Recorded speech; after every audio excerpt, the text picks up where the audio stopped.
Hello dear students. देखिए, हम आपको जो है रिस्पायरेशन से संबंधित क्वेश्चंस पढ़ाएंगे। ठीक है, तो क्वेश्चन नंबर 1।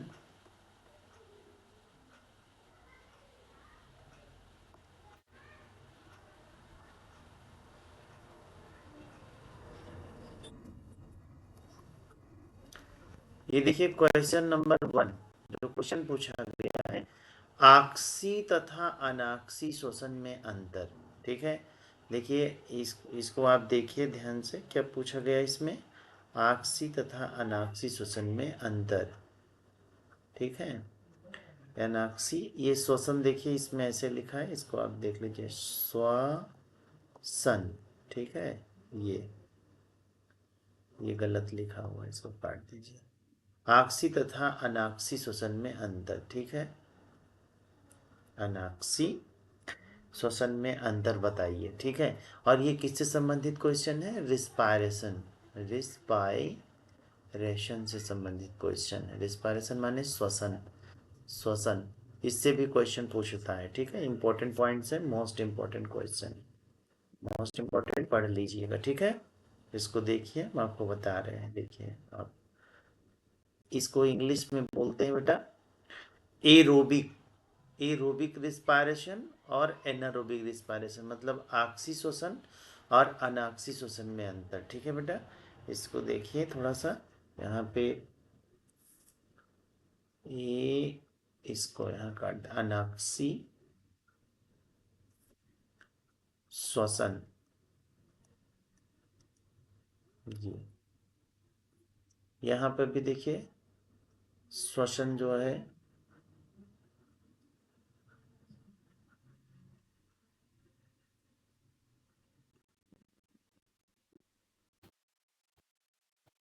श्वसन। ठीक है, अब ये सही है। इस तरीके से आप देखिए, पहला पॉइंट इसमें जो आप पढ़ रहे हैं, देखिए ध्यान से, पॉइंट नंबर 1, ये यहाँ पे देखिए, ये ऑक्सीजन की उपस्थिति में होता है। ठीक है, तो इसमें जो है एकदम बिल्कुल 100% क्या होता है कि विदाउट ऑक्सीजन जो एरोबिक रिस्पायरेशन हमारा होता है, इसमें बेटा ऑक्सीजन कंपलसरी, क्या होता है कि ऑक्सीजन कंपलसरी होता है। ठीक है, इसमें ऑक्सीजन बिल्कुल कंपलसरी होता है। और ये जो होता है एनारोबिक रिस्पायरेशन में, ये विदाउट ऑक्सीजन, विदाउट ऑक्सीजन के होता है। ठीक है, ये दो पॉइंट्स केवल आप याद रखेंगे कि जिसमें ऑक्सीजन की उपस्थिति अनिवार्य होती है या ऑक्सीजन जिसमें जरूरी होता है, उसे हम ऑक्सीशोषण बोलते हैं, एरोबिक रिस्पायरेशन। और जिसमें ऑक्सीजन कंपलसरी नहीं होता, ऑक्सीजन की आवश्यकता नहीं होती है, उसको हम क्या बोलते हैं? एनारोबिक रिस्पायरेशन, जिसको अनाक्सीशोषण बोलते हैं। ठीक है, दूसरा पॉइंट है, ग्लूकोज का पूर्ण ऑक्सीकरण होता है। ये बड़ा इंपॉर्टेंट पॉइंट्स, मतलब कि ग्लूकोज का पूर्ण कंप्लीट ऑक्सीडेशन होता है। क्या होता है? पूर्ण का मतलब कंप्लीट, कंप्लीट, कंप्लीट ऑक्सीडेशन होता है इसमें। ठीक है, और इसमें क्या होता है एनारोबिक रिस्पायरेशन में? इसमें इनकम्प्लीट क्या होता है? Incomplete, incomplete. और इसी को पार्शियल भी बोलते हैं। आंशिक का मतलब पार्शियल, PARTIAL, पार्शियल इसको इंग्लिश में बोलते हैं। ठीक है, तो आप हिंदी में अगर लिखना चाहेंगे तो ग्लूकोज का पूर्ण ऑक्सीडेशन किस में होता है? एरोबिक रिस्पायरेशन में होता है। और दूसरा आप देख रहे हैं कि ग्लूकोज का जो है आंशिक या अपूर्ण ऑक्सीडेशन किस में होता है बेटा? आपकी जो है एनारोबिक रिस्पायरेशन, जिसे अनाक्सी श्वसन बोलते हैं। ठीक है, फिर देखिए ये इंपॉर्टेंट पॉइंट्स है एरोबिक रिस्पायरेशन में। आप देख रहे हैं कितना इंपॉर्टेंट पॉइंट्स हैं, इसको आप देखिए।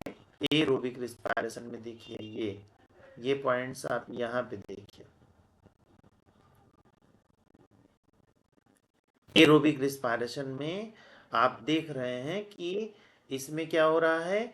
अंतिम अंतिम product CO2 and H2O, most important, carbon dioxide और वाटर, ये गलत लिखा हुआ है, H2O होगा। ठीक है, ये यहाँ पर H2O लिख देंगे आप। ठीक है, H2O। और इसमें देख रहे हैं क्या है? अंतिम उत्पाद क्या बन रहा है आपका? C2H5OH और लैक्टिक एसिड, इसको हम एथिल एल्कोहल बोलते हैं। क्या बोलते हैं? Ethyl alcohol. एथिल एल्कोहल क्या बनता है? एथिल एल्कोहल और लैक्टिक एसिड और CO2। ठीक है, तो इस तरीके से आप इसको देखेंगे, पढ़ेंगे। ठीक। हाँ मैम। जी। हाँ।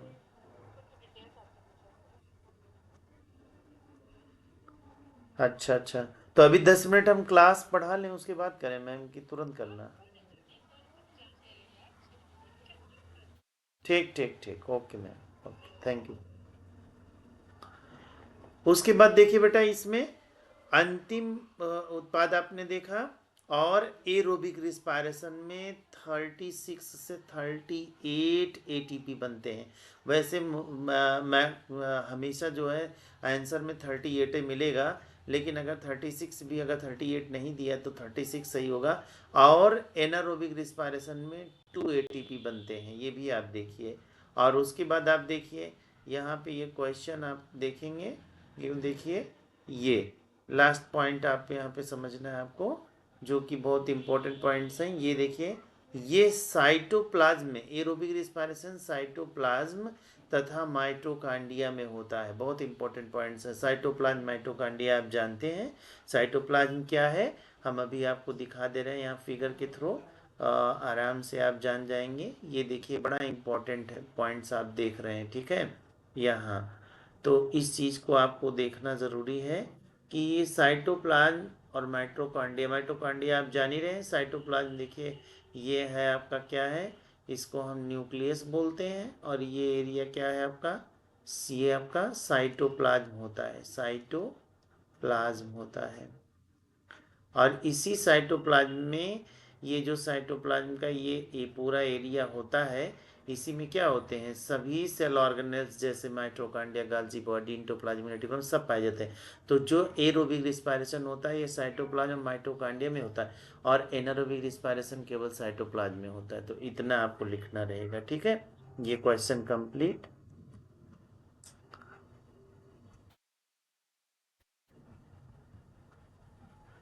ये देखिए, नेक्स्ट क्वेश्चन है, जो इम्पोर्टेंट क्वेश्चन है, आप देखिए इसको।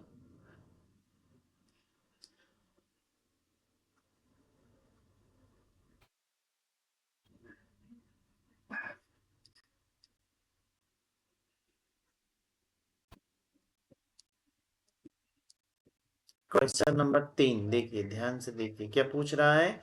श्वासोच्छ्वास एवं श्वसन में अंतर। तो देखिए, इसकी इंग्लिश आपको बढ़िया से जानिए, क्योंकि ये हिंदी में थोड़ा आपको दिक्कत होगा, लेकिन इंग्लिश बहुत अच्छा है इसकी। हिंदी, इसकी इंग्लिश क्या होती? Breathing, BREATHING, breathing. और एंड रिस्पायरेशन, रिस्पायरेशन।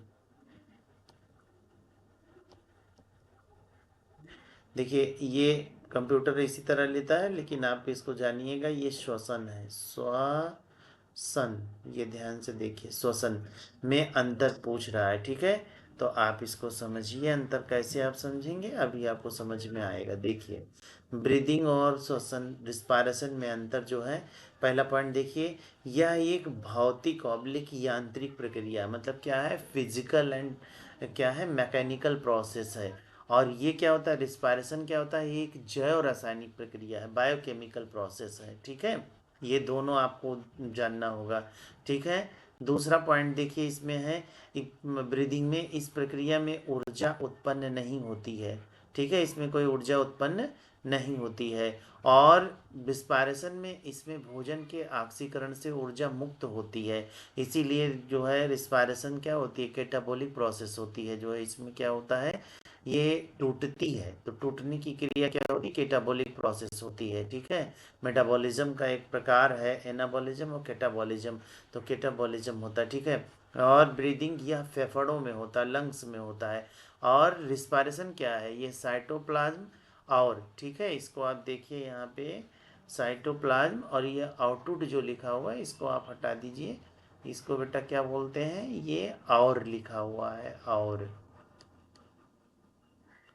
साइटोप्लाज्म और माइटोकॉन्ड्रिया में होती है श्वसन की क्रिया, जो अभी ऑलरेडी आपको हम बताए ही हैं। ठीक है, तो ये देखिएगा।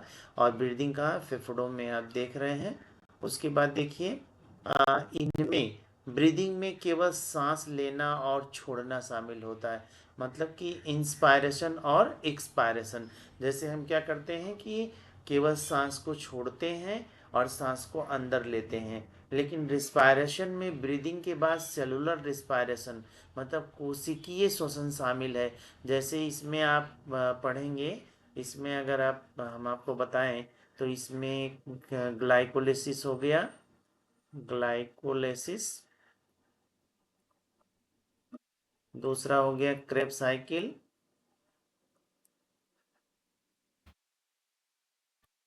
और तीसरा हो गया इसमें ईटीएस, इलेक्ट्रॉन ट्रांसपोर्ट सिस्टम। ठीक है, मैकेनिज्म में पढ़ेंगे जब, तो ये चीज़ आपको इसमें समय सेलुलर रिस्पायरेशन में आपको ये पढ़ना रहता है। ठीक है, तो ये चीज़ें आप जानिएगा। ठीक है, तो ये क्वेश्चन बेटा ये भी आपका कंप्लीट हो गया। ठीक, उसके बाद जो है नेक्स्ट क्वेश्चन देखिए क्या है, क्वेश्चन नंबर 4। क्वेश्चन नंबर 4 भी देखिए, बड़ा इंपॉर्टेंट क्वेश्चन है बेटा। क्वेश्चन नंबर 4 भी आप देखिए, इंपॉर्टेंट क्वेश्चन। इसमें क्या पूछ रहा है, देखिए क्वेश्चन नंबर 4 है, एटीपी क्या है, इसका निर्माण किस प्रकार होता है, इसके क्या उपयोग हैं। एटीपी एडिनोसिन ट्राइफॉस्फेट बड़ा इंपॉर्टेंट होता है। अभी आपने पढ़ा है कि जो है एरोबिक रिस्पायरेशन में कितने एटीपी का फॉर्मेशन होता है, 36 से 38 एटीपी। और एनारोबिक रिस्पायरेशन जिसको अनाक्सी श्वसन कहते हैं उसमें 2 एटीपी का फॉर्मेशन होता है। तो ये क्वेश्चन बड़ा ही इंपॉर्टेंट क्वेश्चन है, इसको आप देखिए, खूब बढ़िया से समझिए, हम आपको बताते हैं। देखिए यहाँ पे देखिए एटीपी क्या है, तो पहले एटीपी व्हाट इज एटीपी या what do you understand by ATP, ATP से आप क्या समझते हैं। तो देखिए एटीपी का पूरा नाम एडिनोसिन ट्राइफॉस्फेट है। यह एक उच्च ऊर्जा हाई एनर्जी वाला, ठीक है, हाई एनर्जी वाला अणु, ये गलत लिखा हुआ है, यहाँ अणु होगा हाई एनर्जी वाला, इसको सही कर देते हैं, ये ठीक है, हो गया। अब फिर देखिए आप इसमें अणु जो हस्तांतरण के लिए जिम्मेदार होता है, जिसे कोशिका की ऊर्जा मुद्रा या सिक्का एनर्जी। देखिए ये बहुत इंपॉर्टेंट क्वेश्चन है, जो ये पूछा जाता है आपसे बार बार कि मतलब कोशिका का सिक्का किसे कहते हैं, तो ये भी आप जानिएगा इसे। ठीक है, ऊर्जा मुद्रा के नाम से भी हम जानते हैं एटीपी को, क्योंकि ये हाई एनर्जी वाला होता है इसलिए। अब देखिए जो इसका दूसरा पैराग्राफ पूछा गया था कि एटीपी का निर्माण कैसे होता है, सिंथेसिस ऑफ एटीपी। एटीपी का निर्माण मुख्य रूप से सेलुलर रिस्पायरेशन के माध्यम से माइटोकॉन्ड्रिया में होता है। बड़ा इंपॉर्टेंट पॉइंट्स है, इसको आप एकदम अंडरलाइन कर देंगे, एग्जामिनर जैसे देखेगा कहाँ पर होता है एटीपी का निर्माण, सेलुलर रिस्पायरेशन। देखिए सेलुलर रिस्पायरेशन के माध्यम से कहाँ होता है, माइट्रोकांडिया में होता है। बड़ा इंपॉर्टेंट पॉइंट्स था, ये आप एकदम कर दीजिएगा अंडरलाइन। उसके बाद देखिए इसमें पॉइंट्स, प्रक्रिया क्या है। अब देखिए प्रक्रिया इसमें देखिए, पहला प्रक्रिया देखिए इसमें क्या है कि जब कोशिकीय कोशिकीय ठीक है, मतलब सेलुलर कोशिकीय भोजन ग्लूकोज को तोड़ती है, ठीक है, तोड़ती है तो एनर्जी मुक्त होती है एडीपी से एटीपी। इस एनर्जी का उपयोग एडिनोसिन डाइफॉस्फेट और एक अकार्बनिक फॉस्फेट पीआई को जोड़कर एटीपी सिंथेटेज। ठीक है, ये देखिए गलत लिखा हुआ है यहाँ, थोड़ा सा इसको हम मेंशन कर देते हैं, सिंथेटेज है, ए एस और ई, सिंथेटेज एंजाइम की मदद से किया जाता है। एडीपी प्लस पीआई इनऑर्गेनिक जो होता है फास्फेट है, उससे एटीपी का निर्माण होता है जो हाई एनर्जी होता है। ठीक है, ये क्या है, हाई एनर्जी।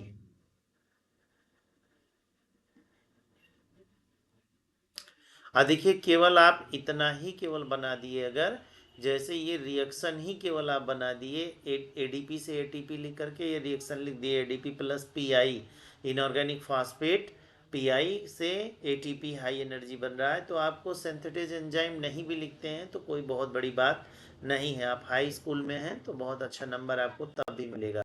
इसी में एक पोर्शन पूछा था कि एटीपी का उपयोग कैसे, यूजेज ऑफ एटीपी। तो एटीपी का उपयोग शरीर की सभी ऊर्जा आवश्यक गतिविधियों में है, क्योंकि हाई एनर्जी मिलता है एटीपी से। तो पहला आपको किससे मिलता है, देखिए यहाँ पे लिखा हुआ है, पहला है यहाँ पे पेशीय संकुचन में, मसल्स कॉन्स्ट्रक्शन में, हमारे बॉडी में जो मसल्स कॉन्स्ट्रक्शन होता है उसमें एटीपी का, देखिए अगर ऊर्जा हमारे शरीर में कम होता है तो मसल्स में क्या होता है, दर्द होने लगता है। जैसे आप खुद थक जाते तो देखिए कैसे महसूस होता है। उसके बाद देखिए ये दूसरे में नर्व इम्पल्स में, देखिए ये गलत लिखा हुआ है, इसको जो है नलिका आवेग बोलते हैं। क्या बोलते हैं, नलिका आवेग में, नर्व इम्पल्स में। नर्व इम्पल्स में जो हमारा नर्व इम्पल्स चलता है उसमें भी जो है एटीपी का बड़ा इंपॉर्टेंट। और तीसरा क्या है, प्रोटीन सिंथेसिस में। और चौथा क्या है, एक्टिव ट्रांसपोर्ट में, सक्रिय जो है परिवहन में। तो ये भी क्वेश्चन आपको इस तरीके से लिखना होगा बेटा, ये भी क्वेश्चन आपका कंप्लीट। नेक्स्ट क्वेश्चन है जो इंपॉर्टेंट क्वेश्चन है वो भी देखिए, जो क्वेश्चन पूछा गया है इसमें,